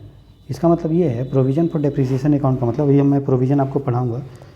देखो आपको क्या हो रहा है, आपको पता है कि हर साल या आपको जो है बिजनेस में 1000 रुपया जो है घट रहा है, आपका जो है परिसंपत्ति एसेट है वो 1000 रुपया दोस्तों घट रहा है। इसका मतलब आपने उसको कम करने के लिए आप हर महीना के हर साल क्या कर रहे हैं, 1-1000 रुपया जो है निकालते जा रहे हैं अपने बिजनेस से, ताकि फ्यूचर में जो है आप नया परिसंपत्ति, नया एसेट खरीद पाएंगे और उसको रिप्लेस कर देंगे। जो हम लोग पढ़े ऊपर में, जैसे यहाँ पे पढ़े थे कि हम लोग जो है प्रोवाइड करते हैं fund for replacement of asset, तो वही बता रहे हैं। जो हम लोग फंड, इसमें क्या होता है दूसरे मेथड में, हम लोग ये मान के चलते हैं कि जो मेरा डेप्रिसिएशन है दोस्तों, उसके कारण एसेट तो घटेगा। तो हम लोग पहला मेथड, जो 1000 रुपया है ये हमारा लायबिलिटी है, हमको जो है अलग से इसको स्टोर करके रखना है, क्योंकि फ्यूचर में हम क्या करेंगे, यही 1000 रुपया को 10 साल अगर ये मशीन चलेगा, 10 साल चलेगा तो 10,000 रुपया हो जाएगा। तो 10,000 रुपया उसको हम लोग क्या कर देंगे, रिप्लेस करके नया मशीन ले आएंगे। ठीक है, तो इससे क्या हुआ, जो डेप्रिसिएशन के कारण कंपनी पे एक लायबिलिटी हो गया, एक देनदारी हो गया, दायित्व हो गया, देयताएँ हो गया, कि हमको जो है 1-1 हज़ार रुपया जो है हर साल या हर महीना निकाल के अलग से रखना है, जब तक मशीन जो है रन कर रहा है, ताकि जब मशीन ख़राब हो जाएगा तो हम ये जो पैसा स्टोर किए हैं उससे हम नया मशीन खरीद लेंगे। तो डेप्रिसिएशन के कारण क्या हो रहा है, आपका लायबिलिटी बढ़ रहा है, क्योंकि अगर डेप्रिसिएशन नहीं होता है तो आपको कोई, आपके पास जिम्मेदारी ही नहीं होता कि यार कोई हमको नया चीज़ खरीदना है, क्योंकि वो अनंत काल तक चलते रहता है। लेकिन डेप्रिसिएशन के कारण आपकी लायबिलिटी बढ़ गई फ्यूचर में। तो अब देखिए क्लियर के फार्मूला से फिर जाएंगे, तो डेप्रिसिएशन अकाउंट तो मेरा ठीक है, खर्चा हुआ तो बढ़ा, तो उसको हम लोग डेबिट कर दिए। लेकिन डेप्रिसिएशन के कारण आपका लायबिलिटी है वो बढ़ रहा है, और जब भी लायबिलिटी बढ़ता है तो हम लोग उसको किधर लिखते हैं, क्रेडिट में। तो हम उसके लिए हम लोग एक अलग से अकाउंट बनाते हैं, उसका नाम है प्रोविज़न फॉर डेप्रिसिएशन अकाउंट। मतलब डेप्रिसिएशन अकाउंट के लिए हम लोग ने अलग से प्रोविज़न रखा, प्रावधान रखा। ठीक है, ताकि फ्यूचर में कुछ अगर लॉस हो रहा है, अब ये एक तरह का खर्चा ही तो है, लॉस हो रहा है कंपनी मशीन का, फैक्ट्री को लॉस हो रहा है ये मशीन के कारण, तो इसके लिए अलग से हम लोग प्रोविज़न बनाते हैं, प्रोविज़न फॉर डेप्रिसिएशन अकाउंट बनाते हैं, जिसमें, और ये एक तरह का लायबिलिटी है, तो उसमें हम लोग क्या कर दिए दोस्तों, क्रेडिट। समझ में आ गया आपको। ठीक है, तो मेथड 2 में डेप्रिसिएशन को हम लोग कहाँ लिखे हैं, डेप्रिसिएशन को उसको हम लोग लिखे हैं प्रोविज़न फॉर डेप्रिसिएशन अकाउंट में। तो वही है, डिप्रिसिएशन को चार्ज कहाँ पे करते हैं, तो इसमें हम लोग कहाँ पे चार्ज किए थे, कहाँ पे लिखे थे, एसेट अकाउंट में। एसेट घट गया था, इसमें क्या हुआ, डिप्रिसिएशन के कारण प्रोविज़न फॉर डिप्रिसिएशन अकाउंट जो है दोस्तों वो बढ़ गया, लायबिलिटी मेरा बढ़ गया। ठीक है, अब दोनों मेथड में हो, चाहे वो आपका मेथड 1 हो जिसमें एसेट घट गया डिप्रिसिएशन के कारण, या आपकी लायबिलिटी बढ़ गया डिप्रिसिएशन के कारण, दोनों केस में profit and loss account debit होगा क्योंकि मेरा खर्चा है, और डिप्रिसिएशन अकाउंट क्रेडिट होगा क्योंकि आप पैसा जो है डिप्रिसिएशन अकाउंट से ट्रांसफ़र करके प्रॉफिट एंड लॉस अकाउंट में डाल रहे हो। तो इससे क्या होगा, प्रॉफिट एंड लॉस अकाउंट में आपका खर्चा बढ़ गया और डिप्रिसिएशन अकाउंट में जो आपका पैसा था वो घट गया क्योंकि आपने पैसा ट्रांसफ़र करके प्रॉफिट एंड लॉस अकाउंट में डाल दिया, इसीलिए क्रेडिट हो गया और ये क्या हो गया, डेबिट हो गया। बात समझ में आया, सिंपल सा चीज़ है। चलिए अब दोस्तों लास्ट चीज़ पढ़ते हैं डिप्रिसिएशन में, वो हम देखेंगे डिप्रिसिएशन निकालने का तरीका। ये तो हम लोग देखें कि डिप्रिसिएशन को रिकॉर्ड कैसे करते हैं, तो दो तरीका है, एक एसेट के हिसाब से, एक लायबिलिटी के हिसाब से। पहला मेथड कहता है कि डिप्रिसिएशन हो रहा है तो मेरा एसेट घट रहा है, ठीक है, और दूसरा मेथड बोल रहा है कि डिप्रिसिएशन होता है तो मेरा लायबिलिटी बढ़ रहा है। सिंपल सा चीज़ है, ठीक है, बहुत अच्छा चीज़ है। चलिए, और दोनों मेथड में प्रॉफिट एंड लॉस अकाउंट जो है हमारा डेबिट होता है। ठीक, चलिए अब हम देखें दोस्तों डिप्रिसिएशन निकालते कैसे हैं। ठीक है, तो डिप्रिसिएशन निकालने के लिए हमारे पास दो मेथड है, एक मेथड है स्ट्रेट लाइन मेथड और दूसरा है रिटन डाउन वैल्यू मेथड। बहुत सारा सिंपल सा एग्जांपल है। स्ट्रेट लाइन क्या होता है, यह स्ट्रेट लाइन है, ठीक है। तो इसमें क्या होता है, जैसे मान लीजिए एग्जांपल से आपको जल्दी समझ में आ जाएगा। मान लीजिए आपने कोई गाड़ी खरीदा 1 लाख, ठीक है, और ये जो है 10 साल के बाद आपका हो गया 0 रुपये का, ठीक है, 0 रुपये का हो गया, ठीक है, या 0 नहीं भी हुआ तो कुछ पैसा आपको मान लेते 10 साल के बाद आपको इसका वैल्यू जो है कितना हो गया, 50,000 हो गया। ठीक है, आपने कितना खरीदा था दोस्तों, 1 लाख का, वैल्यू कितना हो, 50,000। तो स्ट्रेट लाइन मेथड में ये मानते हैं कि हर साल मेरा जो डिप्रिसिएशन अमाउंट है, डिप्रिसिएशन का जो मूल्य है वो बराबर है, ठीक है, फिक्स्ड है। तो आपको मान लीजिए 1 लाख था, ठीक है, 1 लाख रुपये। डिप्रिसिएशन कैसे निकालते हैं, मैंने बताया था, डिप्रिसिएशन का फॉर्मूला क्या होता है, डिप्रिसिएशन बराबर जितना पे आपने ख़रीदा था कॉस्ट और कितना आपको भंगार का मूल्य मिला बट्टा, ठीक है ना। तो डिप्रिसिएशन मेरा कितना हुआ, 1 लाख माइनस 50,000, ठीक है, और कितने साल में हुआ, 10 साल में। तो 50,000 रुपये आपका घट गया कितने साल में, 10 साल में। मतलब हर महीना हर साल आपका 5,000 का क्या हुआ, डिप्रिसिएशन हुआ। तो स्ट्रेट लाइन मेथड में हम लोग फिक्स्ड जो है, फिक्स्ड हमने देखा 5,000 रुपया हर साल जो है डिप्रिशिएट करते हैं। तो डिप्रिसिएशन अमाउंट क्या होता है दोस्तों, सेम होता है। इसी को हम लोग फिक्स्ड परसेंटेज मेथड भी बोलते हैं। फिक्स्ड परसेंटेज क्योंकि अगर 1 लाख का निकालोगे 5% तो 5,000 आएगा, तो 5,000 जो है 5% हर साल आपको डिप्रिशिएट कर रहा है, ठीक है। तो फिक्स्ड परसेंटेज होता है on original cost. Original cost कितना था, 1 लाख, इसलिए इसको बोलते हैं स्ट्रेट लाइन मेथड। क्योंकि आप बनाओगे तो 5,000 एक साल हुआ, दूसरे साल भी 5,000, तीसरे साल भी 5,000, चौथे साल भी 5, तो एक आपका स्ट्रेट लाइन आएगा, इसलिए इसको स्ट्रेट लाइन बोलते हैं, ठीक है। इसमें डिप्रिसिएशन अमाउंट सेम होता है, ठीक। अच्छा, इसका फ़ायदा क्या है, तो सिंपल है, तुरंत आपने निकाल लिया कि कितना मूल्य में ख़रीदा, कितना हमको भंगार में मिल रहा है, तो अब कितना साल चला, तो टोटल हम निकाल लिए कि 50,000 रुपये मेरा घटा और 10 साल के लिए जो है मेरा चला, तो 5,000 रुपये जो है हर साल मेरा डिप्रिसिएशन हुआ, ठीक है। और डिप्रिसिएशन जो होता है दोस्तों वो मेरा क्या है दोस्तों, खर्चा। मैंने ऊपर देखा था खर्चा, एक्सपेंस, ठीक है। तो एक्सपेंस जब भी बढ़ेगा तो प्रॉफिट एंड लॉस अकाउंट में एक तरह का ये लॉस है, तो लॉस होता है, तो इसलिए हम लोग उसको डेबिट करते हैं। एक्सपेंस जब भी बढ़ेगा तो डेबिट करते हैं, है ना। और कितने का करते हो, सेम अमाउंट का, हर साल 5-5 हज़ार का करेंगे। तो सिंपल सा मेथड है और हर साल जो है निकालना भी आसान है, प्रॉफिट एंड लॉस अकाउंट में डेबिट कर देते हैं। डिमेरिट क्या है, इसका नुकसान क्या है, पहला ये है कि टाइम के बीतने पर एसेट का जो मूल्य है वो घटते जाता है। आपको पता है, जैसे इसने तो बोल दिया यार कि हर साल जो है 5,000 का हो, लेकिन ये बताइए कि पहले साल जो है ठीक है 5,000 का नुकसान हुआ 1 लाख पे, लेकिन क्या अगले साल ये जो मशीन है उसका 1 लाख दाम होगा दोस्तों, नहीं, वो घट के हो गया होगा 80,000। तो फिर अगर आपको कितने पे डिप्रिसिएशन निकालना चाहिए, आपको निकालना चाहिए 80,000 पे, ना कि आपको 1 लाख पे। तो लेकिन आप हर साल जो है डिप्रिसिएशन 1 लाख पे ही निकाल रहे हो, 5% ही निकाल रहे हो। तो इससे क्या होता है, टाइम के बीतने पर जो एसेट होता है उसका एफिशिएंसी भी घटता है, कार्य क्षमता भी घटता है, और आपका रिपेयर करने का, मरम्मत करने का खर्चा बढ़ता है। लेकिन इससे क्या होगा, आपका खर्चा बढ़ना चाहिए, लेकिन डिप्रिसिएशन में हर साल आप 5,000 रुपये दिखाओगे तो आपको एग्जैक्ट जो है नहीं पता चलेगा। इससे क्या होगा, आपका घट रहा है तो हर महीना आप प्रॉफिट एंड लॉस अकाउंट में दिखाओगे 5 ही हज़ार, लेकिन खर्चा आपका मरम्मत का बढ़ गया ना भैया, तो प्रॉफिट एंड लॉस अकाउंट में आपका प्रेशर हो जाएगा, है ना, क्योंकि आप सही तरीक़ा से डिप्रिसिएशन नहीं निकाल रहे दोस्तों, ठीक है। और कभी कभी क्या होता है, दूसरा डिमेरिट ये है, कभी कभी जो एसेट होता है उसका मूल्य 0 हो जाता है, ठीक है, लेकिन हम लोग एसेट का यूज करते रहते हैं। मान लीजिए यहीं पे अगर 1 लाख का गाड़ी खरीदे, ठीक है, तो मान लीजिए 10 साल के बाद इसका कोई खरीदेगा क्या? नहीं, मान लो कोई नहीं खरीद रहा है, बंगार में हो गया। जैसे आप अभी टेप रिकॉर्डर बेचने जाओगे तो टेप रिकॉर्डर कोई खरीदेगा क्या? भले आपने 1,000 में टेप रिकॉर्डर लिया, लेकिन अभी टेप रिकॉर्डर कोई बेचेगा नहीं, तो उसका मूल्य क्या हो जाएगा? 0। लेकिन फिर भी टेप रिकॉर्डर हो सका आपने यूज कर रहा हो, तो कभी कभी एसेट का मूल्य 0 हो जाता है, लेकिन फिर भी एसेट को हम लोग यूज करते रहते हैं दोस्तों, तो ये इसका डिमेरिट है, ठीक है।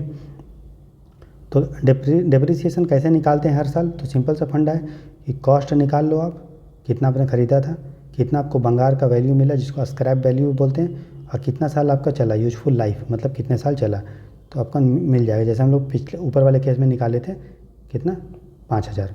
और डिप्रिसिएशन का रेट मतलब अगर परसेंटेज में निकालना है तो कैसे, तो अब डिप्रिसिएशन निकाल लो दोस्तों, अमाउंट ऑफ डिप्रिसिएशन कितना आया था, 5,000, ठीक है। और कॉस्ट निकालो, कितने में ख़रीदा था, 1 लाख में, ठीक है, और 100 से मल्टीप्लाई कर दो तो आपका कितना आया था, 5%, ठीक है। तो इस तरह से भी हम लोग जो है डिप्रिसिएशन निकालते हैं दोस्तों। तो 5,000 और कितने में ख़रीदा था, 1 लाख इंटू 100, तो 5% निकल जाएगा। तो डिप्रिसिएशन निकालो या डिप्रिसिएशन रेट निकालो, ये सभी निकाला जाता है। दूसरा मेथड है दोस्तों, उसको बोलते हैं रिटन डाउन वैल्यू मेथड या WDV या रिड्यूसिंग बैलेंस मेथड या डिमिनिशिंग बैलेंस मेथड। सिंपल सा है, बहुत आसान है, आपको खाली नाम कॉम्प्लेक्स है। जिस तरह होता है ना, जैसे नाम रहता है नरेंद्र दामोदर दास मोदी, जैसे गांधी जी का क्या नाम था, मोहनदास करमचंद गांधी, कितना भारी भरकम नाम था, लेकिन सिंपल में क्या बोलते थे, गांधी जी। तो कोई बोले यार मोहनदास करमचंद गांधी, आपको लगे यार कितना। जिस तरह APJ अब्दुल कलाम का नाम था अबुल पाकिर जैनुल आबदीन अब्दुल कलाम आज़ाद, लेकिन शॉर्ट में हम लोग कलाम साहब बोलते थे, है ना। तो रिटन डाउन वैल्यू मेथड, भले नाम आपका भारी भरकम है लेकिन आसान है, ठीक है। तो इसमें क्या होता है, जो डिप्रिसिएशन होता है दोस्तों, वो साल दर साल जो है वो क्या होता है, घटते जाता है। इसमें डिप्रिसिएशन कैसे निकालते हैं, जैसे उसमें क्या निकाले थे, 1 लाख पे निकाले थे, मान लो उसमें हर साल 5,000 हुआ, लेकिन इसमें निकालेंगे 5%, तो कितना होगा मेरा, 5,000। फिर जो डिप्रिसिएशन निकालेंगे दोस्तों, वो आप निकालेंगे 1,000 पे नहीं, 1 लाख पे नहीं निकालेंगे। अब मेरा कितना हो गया, सामान का रेट नया हो गया, 1 लाख शुरू में था, अब उसका 5,000 रुपये घट गया होगा, तो अब जो डिप्रिसिएशन निकालेंगे वो निकालेंगे हम 95,000 पे। फिर 95,000 पे निकालेंगे कितना, 5%, फिर जो भी आएगा फिर उसको 95,000 से घटाएंगे। तो इस तरह से डिप्रिसिएशन निकलता है। इससे क्या होगा, अब इसमें देखोगे 5,000 निकाले ना, अब हम लोग निकाल रहे हैं 95,000 का 5,000, पहले निकाले थे 1 लाख का 5,000, तो 5,000 आया। अब निकालेंगे 95,000 का 5,000, तो कम आएगा। तो डिप्रिसिएशन का जो अमाउंट है वो समय से जो है डिक्रीज होता है, ठीक है। और डिप्रिसिएशन जो है हर साल अलग अलग जो है चार्ज होता है, ठीक। उसके बाद value of asset never become 0। इस केस में एसेट का वैल्यू कभी भी 0 नहीं आएगा, कितना भी आप निकाल लो कभी भी 0 नहीं आएगा। लेकिन रिटर्न डाउन वैल्यू, जब हम लोग स्ट्रेट लाइन मेथड पढ़े थे तो उसमें एसेट का वैल्यू 0 आया था। हम लोग सिंपल सा चीज़, अगर 1 लाख का सामान था, 10 साल चला था, अगर और 10% अगर डिप्रिसिएशन है तो 10 साल के बाद इसका वैल्यू क्या हो जाएगा, 0। लेकिन रिटर्न डाउन वैल्यू मेथड में हर बार कुछ ना कुछ डिप्रिसिएशन आएगा। अब कितना भी साल चले जाओ कभी भी 0 वैल्यू उसका नहीं होगा। इसका फ़ायदा क्या है कि इसको प्रॉफिट एंड लॉस अकाउंट में, उसमें क्या था कि प्रॉफिट एंड लॉस अकाउंट में लोड ज़्यादा पड़ा था। क्यों? क्योंकि हर साल आपका जो है मशीन का रेट सेम नहीं है, मशीन का रेट 1 लाख नहीं रहेगा, कुछ कम हो जाएगा, इसलिए लोड ज़्यादा पड़ा था, क्योंकि मरम्मत आपको ज़्यादा करवाना पड़ेगा और जो है आपको जो है उसका वर्क एफिशिएंसी कम होगा। लेकिन इसमें क्या होगा, प्रॉफिट एंड लॉस अकाउंट में सेम लोड पड़ता है, प्रेशर ज़्यादा नहीं पड़ता है। क्यों? क्योंकि डिप्रिसिएशन आपने हर साल जो है चेंज हो रहा है। इस पर आप 1 लाख पे निकाल रहे हो, इस पर 95,000 पे निकाल रहे हो, मतलब आप पूरा रियलिटी को ध्यान में रख के बना रहे हो, इसलिए सेम लोड पड़ता है, ठीक है। इसमें मरम्मत का खर्चा आपका बढ़ेगा लेकिन डिप्रिसिएशन अकाउंट आपका घटते जाएगा, ठीक। अब इनकम टैक्स हम लोग जो कैलकुलेट करते हैं, कोई कंपनी दिखाती है इनकम टैक्स कैलकुलेट करती है, तो इनकम टैक्स में दोस्तों इसको ही मान्यता दिया जाता है, रिटर्न डाउन वैल्यू मेथड को ही। कोई कंपनी अगर स्ट्रेट लाइन मेथड यूज की है और डिप्रिसिएशन निकाली है तो इसको वो मान्यता नहीं देगी, ठीक है। लेकिन रिटर्न डाउन वैल्यू मेथड से अगर डिप्रिसिएशन निकाली है तो इनकम टैक्स में जो है उसको मान्यता देगी। इसका मतलब वो उसका फ़ायदा है, ठीक है। डिमेरिट क्या है कि वैल्यू ऑफ एसेट कभी भी 0 नहीं होता है दोस्तों, ठीक है। लेकिन कभी ना कभी मशीन तो भाई 0 होना चाहिए, लेकिन 0 नहीं होता है। दूसरा, डिप्रिसिएशन निकालना बहुत कठिन है। अभी हमने देखा कि इसका अब निकालो, इसका निकालो, इसका निकालो, तो कठिन है। लेकिन उसमें क्या था, सिंपल था। अब देख लो कितना साल चलेगा, कितना खरीदे, कितना में बेचे, डिवाइड कर दो, माइनस करके डिवाइड कर दो तो आपका हर साल का डिप्रिसिएशन निकल गया, सिंपल मेथड। लेकिन जो रिटर्न डाउन वैल्यू है वो है आपका कॉम्प्लेक्स मेथड, ठीक है। तो रिटर्न डाउन वैल्यू में तो आप देखो, जब हम लोग उसमें तो डिप्रिसिएशन आपको आसानी से निकालिए। अब देखिए इसका फॉर्मूला कितना डिफिकल्ट होता है। तो अगर रेट ऑफ डिप्रिसिएशन निकालते हैं, कितना हमारा परसेंटेज, कितना हमारा डिप्रिसिएशन हुआ, तो हम निकालते हैं माइनस, उसका फॉर्मूला है 1 minus scrap value by cost का n स्क्वायर, n रूट, ठीक है, इंटू 100। टोटल में 100 को मल्टीप्लाई कीजिए, सबसे पहले लिखिए 1 माइनस nth रूट, ठीक है, square scrap value by cost into 100, ठीक है। तो मान लीजिए कोई मशीन है 2 साल चला, ठीक है, उसका स्क्रैप वैल्यू था, मान लीजिए कोई मशीन था, उसका स्क्रैप वैल्यू था कितना, कितने में आपको कबाड़ी में बेचा, मान लीजिए आपने बेचा 1 लाख में, ठीक है, और उसको आपने ख़रीदा था कितना में दोस्तों, आपने मान लो ख़रीदा था उसको 10 लाख में, ठीक है। आपने 1 करोड़ में ख़रीदा और 1000 में, 1 लाख में बेच दिया, ठीक है। तो आप अगर काटोगे तो कितना आएगा, 1/100 आएगा।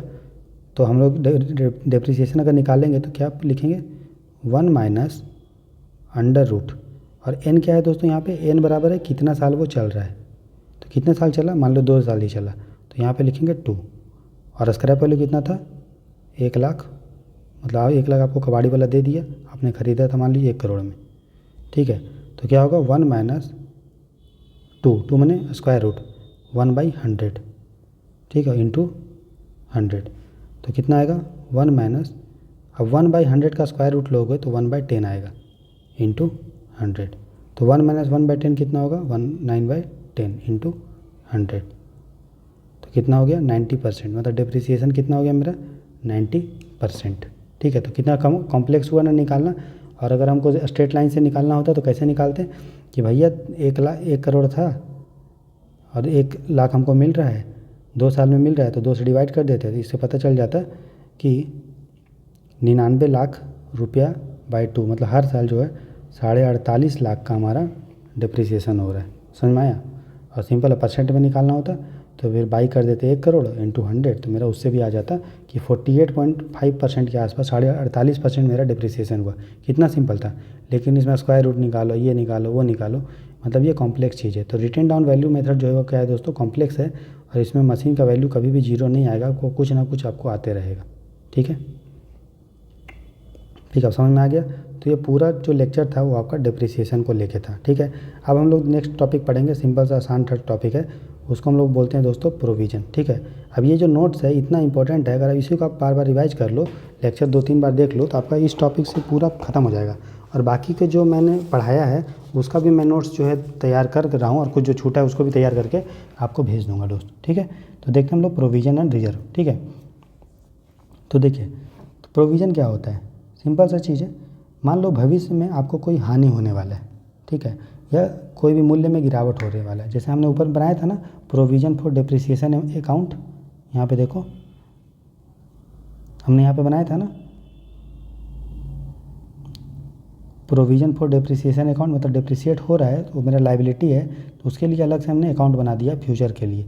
तो फ्यूचर में मान लो हमको कोई लॉस होने वाला है, ठीक है, या किसी चीज़ के मूल्य में गिरावट होने वाला है, ठीक है, लेकिन उसका एग्जैक्ट हमको पता तो है कि कितना लॉस होने वाला है, लेकिन एग्जैक्ट नहीं पता है भैया कि कितना जो है हमको पैसा मिलेगा।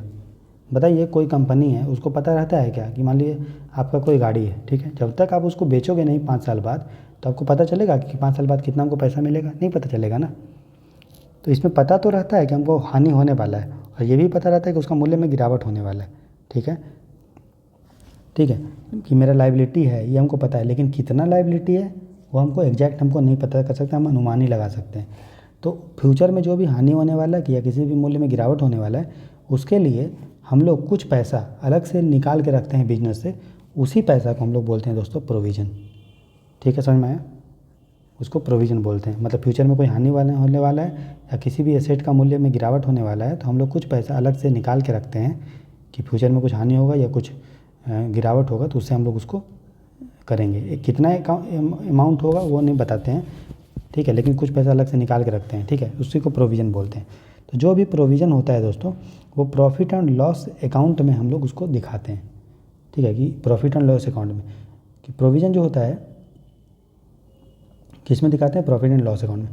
तो प्रॉफिट और लॉस अकाउंट में एक तरफ प्रॉफिट होगा और दूसरी तरफ क्या होगा, लॉस। तो जो प्रोविज़न है वो एक तरह का मेरा क्या है, हानि है, क्योंकि अलग से हमको पैसा उसके लिए रखना पड़ रहा है, खर्चा है। तो इसको हम लोग किधर दिखाएंगे, डेबिट में। समझ में आया। तो प्रोविज़न एक तरह का खर्चा है जो अलग से हमको करके रखना है, तो इसको हम लोग कहाँ दिखाते हैं दोस्तों, प्रॉफिट में। तो हम लोग प्रॉफिट से कुछ पैसा जो है उसको हटा के दिखा देते हैं, किस में, प्रॉफिट एंड लॉस अकाउंट में। प्रॉफिट में से हम लोग उसको निकाल के दिखाते हैं, ठीक है। तो जो कैलकुलेट होता है प्रोविज़न वो प्रॉफिट पे होता है। मान लीजिए कोई कंपनी का प्रॉफिट आया किसी साल में 1 लाख, लेकिन उसको पता चला भैया हमको फ्यूचर में किसी चीज़ का हानि होने वाला है, मूल्य में गिरावट होने वाला है, तो हम जो इसमें से 10,000 रुपया जो है ये सब चीज़ के लिए, हानि के लिए, गिरावट के लिए रखे हैं, ठीक है। तो उसी को क्या बोलते हैं, प्रोविज़न। तो ये जो है लाभ पर, प्रॉफिट पे कैलकुलेट होता है। जैसे हमने ऊपर में डेप्रिसिएशन के लिए प्रोविज़न बनाया था, उसी तरह मान लीजिए आपने फ्यूचर में आपने किसी को लोन दिया, जैसे विजय माल्या को SBI लोन दिया, और उसको SBI को लग रहा है भैया कि ये पैसा जो है हमको नहीं देगा, तो SBI क्या करेगी, जितना भी उसका प्रॉफिट हो रहा है उससे कुछ पैसा जो है वो निकाल के रख लेगी, ताकि फ्यूचर में कुछ हमको लोन से लॉस हो, डाउटफुल डेट हो, तो उसके लिए हम प्रोविज़न बनाओ। उसको हम लोग बोलते हैं डाउटफुल डेट के लिए प्रोविज़न। उसी तरह फ्यूचर में मान लो कोई कंपनी का विवाद है, ठीक है, कोई कंपनी का विवाद चल रहा है, ठीक है, कि सरकार को इसको पैसा देना है, टैक्स देना है, और ये मैटर चला गया कोर्ट में, ठीक है, टैक्स को लेके। अभी इस कंपनी को लग रहा है कि भैया हम जो है ना कोर्ट में जो है हार सकते हैं, उसको डर है, तो डर लग रहा है, तो ये पैसा कुछ क्या करेगा कि यार अगर टैक्स कोर्ट में हार जाएंगे तो टैक्स देना पड़ेगा, तो क्यों ना अलग से पहले से ही प्रॉफिट से कुछ पैसा काट के जो है हम प्रोविज़न के रूप में रखें। तो टैक्स के लिए जो प्रोविज़न होता है वो भी एक तरह का प्रोविज़न कहलाया जाता है। तो ये जो हम लोग फ्यूचर में हानि को सोच समझ के जो प्रावधान कर रहे हैं दोस्तों, तो ये क्या अपने मन से कर रहे हैं क्या, कि कोई ऊपर से आवाज़ आया, नहीं। ये अकाउंटिंग का जो है, लेखांकन का दोस्तों एक प्रिंसिपल है, जिसको मैंने आपको पढ़ाया था, कंजर्वेटिज्म, ठीक है, और क्वेश्चन भी करवाया था, UPSC से क्वेश्चन जो आया था वो भी करवाया था, ठीक है। लेक्चर नंबर 17 है, शायद 17 है, या उसके पहले वाला जो हम प्रीवियस ईयर क्वेश्चन डिस्कस किए वो देखिएगा, ठीक है। तो कंजर्वेटिज्म क्या बोलता है, जिसको प्रूडेंस भी बोलती है, रूढ़िवादिता, कि फ्यूचर में जो हानि होने वाला है, फ्यूचर में जो हानि होने वाला है उसके लिए आप प्रावधान बनाओ, मैंने बताया था। तो वही प्रावधान क्या बना रहे हैं दोस्तों, प्रोविज़न के रूप में हम बना रहे हैं, जो हम लोग प्रॉफिट से काट के बनाते हैं, ठीक है। तो हम लोग देखिए प्रॉफिट एंड लॉस अकाउंट, तो उसी को हम लोग रूढ़िवादिता बोलते हैं, मतलब आपको कंजर्वेटिव होना है ना, मतलब जब हानि होने वाला है फ्यूचर में तो उसको आप ध्यान दो, लेकिन फ्यूचर में कोई प्रॉफिट होने वाला है, लाभ होने वाला है, तो उसको आपको ध्यान नहीं देना है। जैसे मान लीजिए आपने भी एग्ज़ाम दिया प्रीलिम्स का, ठीक है, तो भले आपने आंसर की से मिलाया, विजन का आंसर किया, कोचिंग का मिलाया, तो भले आपका आ रहा है 105 नंबर, लेकिन अब हम लोग को पता है कि यार जो कोचिंग का आंसर की होता है और उसके UPSC के आंसर की में 100 नंबर, 5 नंबर का लगभग डिफरेंस होता है, ठीक है। हो सकता है कि आपका 5 नंबर बढ़ भी जाए, 105 से 110 भी हो जाए, और हो सकता है कि 105 से आपका 5 नंबर घट भी जाए, 100 भी आ जाए। तो कोई पूछेगा कि भैया आपको कितना नंबर आ रहा है, तो आप 110 बताओगे कि 100 बताओगे। जो बुद्धिमान आदमी होगा वो बोलेगा भैया कि हम 100 नंबर आ रहा है, क्योंकि उसको पता है साला अगर 110 बोल दिए और नहीं आया तो साला मुझे मजाक उड़ा के मार डालेगा, है ना। इसीलिए हम लोग सेफ साइड खेलते हैं, हम लोग क्या बोलते हैं 100। तो उसका मतलब हम लोग भी अपने लाइफ में क्या है, कंजर्वेटिव है ना, रूढ़िवादी। फ्यूचर में लाभ होगा, ठीक है, अच्छी बात है, लेकिन हानि होगा तो उसका ध्यान रख के हम लोग जो है लेखांकन करते हैं, वो कंजर्वेटिज्म या प्रूडेंस कॉन्सेप्ट रूढ़िवादिता बोलता है, ठीक है। तो जो प्रूडेंस है दोस्तों में, जो प्रोविज़न है, हमने बताया था कि उसको प्रॉफिट से ही निकाल के रखते हैं, ये एक तरह का खर्चा होता है, ठीक। तो मैंने क्लियर के फार्मूला से देखिए, ये जो क्लियर है ना दोस्तों, ये अकाउंटिंग का समझ लीजिए बेस आधार है। अगर ये आपको पता है, मैंने इतने बार इसको अच्छे से बता रहा हूँ, बार बार रिपीट क्यों करोगे, आपको दिक्कत ना हो। इसमें एक्सपेंस जो है दोस्तों अगर बढ़ेगा तो एक्सपेंस जब भी बढ़ता है तो उसको हम लोग क्या करते हैं, डेबिट, ठीक है। तो जो प्रोविज़न है वो भी हमारा क्या है, एक्सपेंस है, प्रोविज़न एक्सपेंस है। तो ये प्रॉफिट एंड लॉस अकाउंट हम लोग बनाए हैं, लाभ और हानि अकाउंट। तो एक तरफ डेबिट हो लिखते हैं हम लोग, एक दूसरी तरफ क्रेडिट लिखते हैं, लेफ्ट हैंड साइड में डेबिट नाम और राइट हैंड साइड में जमा। तो इसको हम लोग जो प्रोविज़न को कहाँ लिखे हैं, देखिए डेबिट में लिखे हैं, ठीक है। और इसको दूसरे लैंग्वेज में बोलते हैं कि चार्ज अगेंस्ट प्रॉफिट, मतलब लाभ पर इसको कैलकुलेट करते हैं, लाभ से कुछ पैसा काट के लाभ पर इसको कैलकुलेट करते हैं, लाभ से कुछ पैसा काट के इसको रखते हैं, और लिखते किधर हैं इसको, प्रोविज़न को किधर लिखते हैं, प्रॉफिट एंड लॉस अकाउंट में, डेबिट साइड। बात समझ में आया दोस्तों, ठीक है। तो प्रोविज़न अगला टॉपिक है जिसमें प्रोविज़न का महत्व क्या है, क्यों हम लोग को प्रोविज़न बनाना चाहिए। तो क्यों बनाना चाहिए, ताकि फ्यूचर में हम लोग को सही प्रॉफिट और लॉस का पता चले। मान लीजिए हम लोगों ने प्रोविज़न नहीं बनाया और फ्यूचर में हम लोग को लोन चुकता नहीं हो पाया, या हमको टैक्स ज़्यादा देना पड़ा, या डिप्रिसिएशन ज़्यादा हो गया, या कुछ कम हो गया, तो अगर हम लोग नहीं बनाएंगे प्रोविज़न तो हम लोग को एग्जैक्ट प्रॉफिट लॉस नहीं पता चलेगा। उसी तरह कंपनी का फाइनेंशियल पोजीशन किससे पता चलता है, मैंने ऊपर बताया था बैलेंस शीट से, जिसको तुल्यन पत्र बोलते हैं, तुल्यन पत्र। तो तुल्यन जो पत्र होता है तो उससे हमको फाइनेंशियल पोजीशन पता चलता है, ठीक है। तो वित्तीय स्थिति, तो अगर आपको पता नहीं चलेगा भाई अपने क्या है, आपका वित्तीय स्थिति क्या है, एसेट क्या है, लायबिलिटी क्या है, तो आपको फिर जो है प्रोविज़न आपको मदद करता है जानने में। अगर आप प्रोविज़न नहीं बनाओगे तो आपको फाइनेंशियल पोजीशन नहीं पता चलेगा। उसी तरह हम लोग जो अकाउंटिंग प्रिंसिपल है, रूढ़िवादिता है, जिसको कंजर्वेटिज्म और प्रूडेंस बोलते हैं, उसको फॉलो भी कर सकते हैं, तो यही इसका महत्व है, ठीक है। साथ ही साथ हम लोग जो प्रावधान बनाते हैं दोस्तों, किसका प्रावधान बनाते हैं, डेप्रिसिएशन अकाउंट का प्रोविज़न बनाए थे, है ना। तो इससे क्या होगा कि फ्यूचर में अगर हम कोई वो मशीन ख़राब हो गया क्योंकि डेप्रिसिएट कर गया, तो फ्यूचर में अगर हम जो है नया मशीन ख़रीदना चाहते हैं तो अलग से अगर हम प्रोविज़न बना के रखे हैं, 10-10 हज़ार रुपया मान लीजिए काट के हर महीना प्रॉफिट से, लाभ से अलग करके रख दिए, और वो मशीन था 1 लाख का, तो 1 लाख 1 साल के बाद, 10 साल के बाद ये मशीन का वैल्यू हो गया 0, तो ये तो कोई काम का नहीं रहा। लेकिन हर महीना अगर 10-10 हज़ार रुपया काट के रखेंगे तो 10 साल के बाद हमारे पास 1 लाख रुपया हो जाएगा, और इस मशीन से, इस पैसे से हम ये वाला मशीन को रिप्लेस कर देंगे। तो इससे क्या होगा, जो हमारा कैपिटल है, कैपिटल हमारा कितना था दोस्तों, 1 लाख का, तो वो 1 लाख रुपया इंटैक्ट रहेगा, वो चेंज नहीं होगा, क्योंकि अभी भी हमारे पास जो है प्रोविज़न के रूप में हम लोग पैसा जो है अलग से इकट्ठा कर रहे हैं। तो 10 साल तक वो चलेगा, फिर हम लोग फिर से ले आएंगे नया कैपिटल। तो इससे क्या होगा, कैपिटल का वैल्यू क्या होता है, सेम रहता है। बात समझ में आ गया। अब दूसरा टॉपिक है दोस्तों रिजर्व। तो प्रोविज़न आपने समझ में, जब भी आपको फ्यूचर में हानि होने वाला है या कोई भी मूल्य गिरने वाला है, तो हम लोग अलग से प्रोविज़न का प्रावधान रखते हैं, ठीक है ना। इसको प्रॉफिट एंड लॉस अकाउंट में डेबिट की साइड दिखाते हैं, और प्रॉफिट से कुछ पैसा काट के रख लेते हैं, ठीक है। यही बताया सिंपल सा एक लाइन में। रिजर्व क्या होता है, तो देखिए रिजर्व क्या होता है, इसको भी हम लोग प्रॉफिट से ही अलग करके रखते हैं, लेकिन विशेष पर्पज़ के लिए, या बिजनेस को मजबूत करने के लिए, ठीक है। इसमें हम लोग को कोई डर से नहीं करते, ऊपर वाले हम लोग डर से किए थे कि यार फ्यूचर में हानि हो गया तो, या मूल्य घट गया तो, इसमें हम लोग कोई डर से नहीं कर रहे हैं। कुछ पैसा प्रॉफिट्स का अलग से ही काट के रख ले रहे हैं, ताकि उससे हम लोग बिजनेस का एक्सपेंड करेंगे, ठीक है, और कुछ विशेष पर्पज़ के लिए करेंगे, ठीक है। इसमें हम लोग को कोई जिम्मेदारी, लायबिलिटी नहीं है, हम लोग स्वेच्छा से खुद से कर रहे हैं, ठीक है।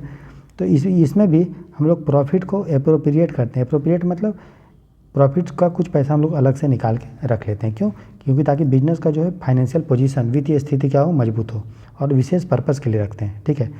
तो इसको हम लोग प्रॉफिट एंड लॉस अकाउंट में नहीं लिखते हैं, डेबिट की तरफ, ठीक है। एप्रोप्रिएशन जिस तरह हम लोग जो प्रोविज़न था उसको कहाँ लिखे थे, डेबिट साइड में लिखे थे ना। देखिए जो प्रोविज़न था उसको डेबिट साइड में लिखे थे, प्रॉफिट एंड लॉस अकाउंट में,